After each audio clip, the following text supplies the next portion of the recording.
Today I'm making a necklace using Estella Pearls, and I'm using every size available on our website bluestreakcrystals.com. These different sizes are going to create a gradient effect on our necklace, which is made from bead-along beading wire, and to connect everything I am using crimp beads, trigger clasps and 4mm jump rings, all in silver plated, and I have a selection of tools which will help me manipulate these findings. To begin, I'm using a crimp bead to secure the loop that's going to form one end of the necklace, and I'm using a crimping tool to press it closed to stop that loop from slipping about.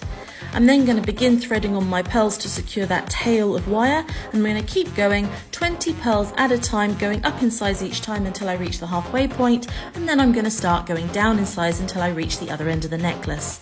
I'm then going to secure that other end with a crimp bead like we did the previous side, and then use a jump ring through that loop and close it to create one end of the necklace. On the other end, I'm going to use a jump ring and also add on the trigger clasp before I close the jump ring.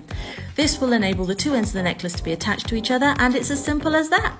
Like and follow for more, and if you're interested in jewellery making, check out our classes on our website.